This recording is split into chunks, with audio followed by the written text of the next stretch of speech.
Hey guys, Sergeant First Class Beitz here with the National Guard. In today's video, I do an interview with a Green Beret soldier. In this video, I ask him how to become a Green Beret and some tips that may help you if you're interested in becoming a Green Beret yourself.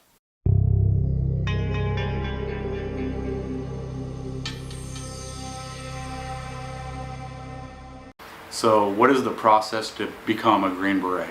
So, kind of depends if you're coming from either the active duty side, or if you've already been in for a little while, or if you're going to be off the street dude, an X-ray, or the National Guard call it a Rep 63. So if you're a Rep 63, then it starts by just letting Special Forces or 19th, wherever you're coming from, what you want to do, and then typically they'll have a SFRE or a Special Forces Readiness Evaluation that you have to complete, which is just a regular drill weekend filled with fun, where they just put you through the ringer and sort of determine whether you're worth their money and their effort to send you to selection. Right, first thing is the safari, and so if you're coming from your home unit, then you have to complete a safari as well. And so if you successfully complete that, then you'll get orders for selection probably a few months later. And if you are a Rep 63 or an X-ray, it's the same thing, except you get orders to Fort Benning, where you'll complete infantry, OSET, and then go on to airborne school, and then you get SOP-C, or the Special Operations Prep course, before you go to selection. Selection is about 3 weeks, takes place at Fort Bragg, I can't recall. It's generally, the 3 weeks are just broken up into a Gates week, which is your runs and your ruck marches, a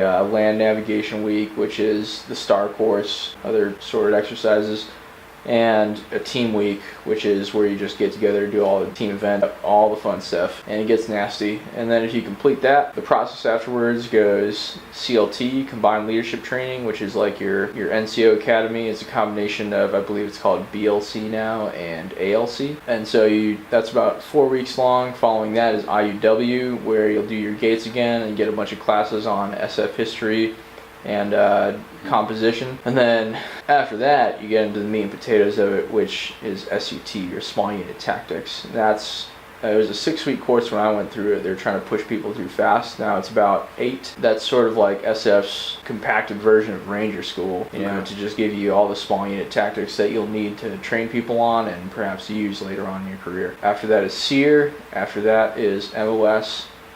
So whether you're going to be a Bravo, a weapons guy, Charlie, an engineer, an Echo, communications dude, a Delta, a medic, or an Alpha, an officer, then that's about 14 weeks long, maybe 2 weeks longer for Echoes. Generally, they're about 14 weeks. And there's some schools might extend like a week out or something if they have more material they need to cover. But generally, the people that you're starting MOS with are guys that you're going to go to Robin Sage with, which is what comes afterward.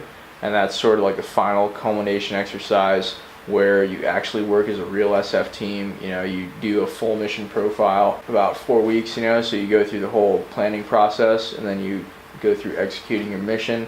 The way they have it set up, is what you plan for is what you get, and so that's when you really start to have to use your creativity and recognize that sky's the limit, and whatever resources you need are the ones that you can think of. So you got people doing like boat infills and filling with mules, right. Airborne drops, all that, and then after that is 6 months of language school, and then you graduate. As far as the language school goes, is it just whatever is the most relevant language at the time, or? For the active duty, that would be the case, but with the National Guard, since the two groups are already regionally assigned to different areas, around the world, they should be able to give you an idea of what languages you should be able to get. So for me, It was either French, Russian, Farsi, or Arabic, and I got French. All right, so what fitness level do you need to be at to even consider Special Forces? I would just say the best that you can be. Special Forces guys, we're not superheroes, we're not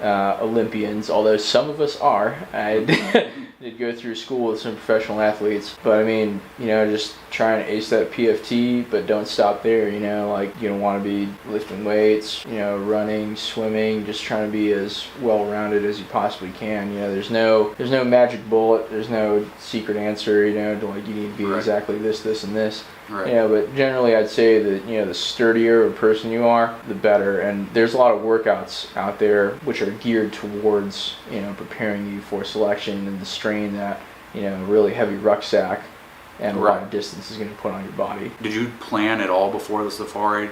Did you know you were going to do the safari, or what were you doing to stay physically fit? So yeah, I knew the safari was coming. Okay. You know, they gave me a heads up about it, you know, and it's going to be a smoke fest. And so, you know, what I did back then is just a lot of CrossFit exercises. There's this company, Military Athlete. They make a ruck-based selection program. It's about 8 weeks long. And that's just brutal stuff that you can do to yourself in the gym, you know, but it really did a good job preparing me for that. And then just keeping my run times up, making sure, you know, that the PFT was something I was just going to blow out of the way and, you know, not have to worry about.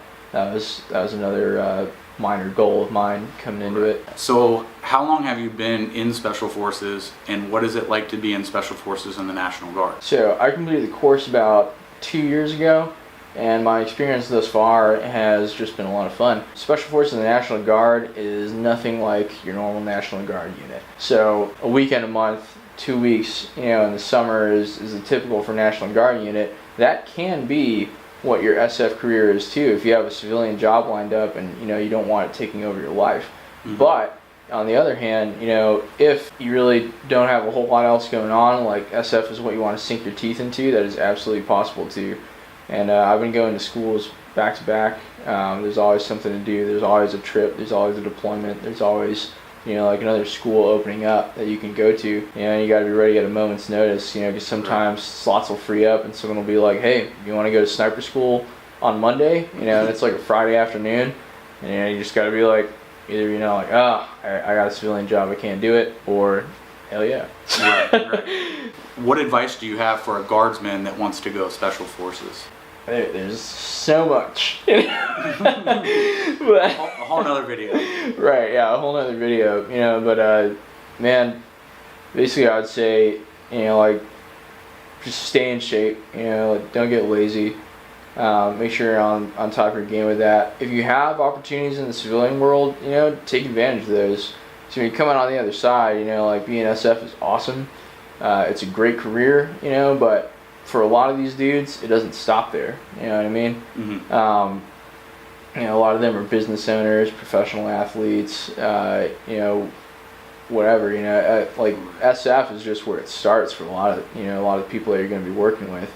And you know, so if you're working on a college degree or something like that, you know, keep working on it. You know, I've talked to a lot of guys who are like, man, you know, you don't want to be 30 and still trying to finish your bachelor's, you know. And not saying that you can't be an SF, you know, if you don't have college, because I know plenty of really, really proficient dudes who are successful in both their civilian and military life, you know, who did like a semester and were like, you know, it's not for me. And be humble. That's another huge thing. You know, a lot of people think that once you get a green hat, that, you know, like, then you're just a subject matter expert on the world.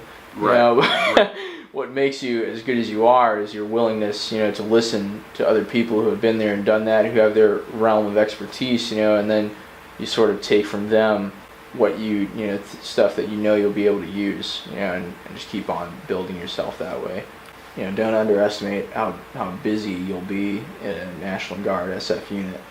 You know, a lot of people think, oh, it's National Guard, you know, and to an extent it is, you know, like, if you need to take time for your civilian job, that's fine. You know, but if you're going to make this your lifestyle, man, I have not been home for more than probably a week and a half this entire year. Wow. Just going back and forth, and, you know, trips to training and like all this other stuff. It's been a ride. And so I would say, you know, if you have something you're interested in the civilian world, you know, you have a college degree you're working on, stuff like that, you know, square up with that and make sure that you set some time aside to do that stuff too, you know, because the Army will always be there. So, as a Special Forces soldier, are you guys able to fly? Yes.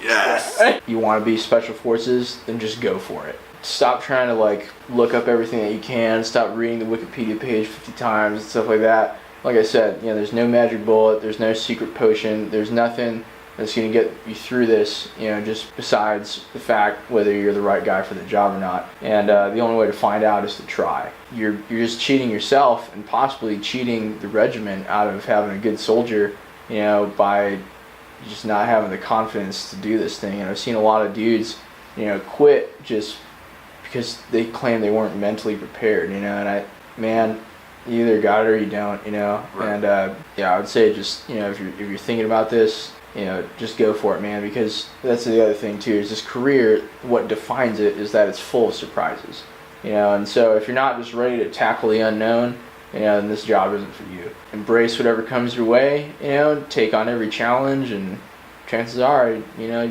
to be wearing a green hat someday.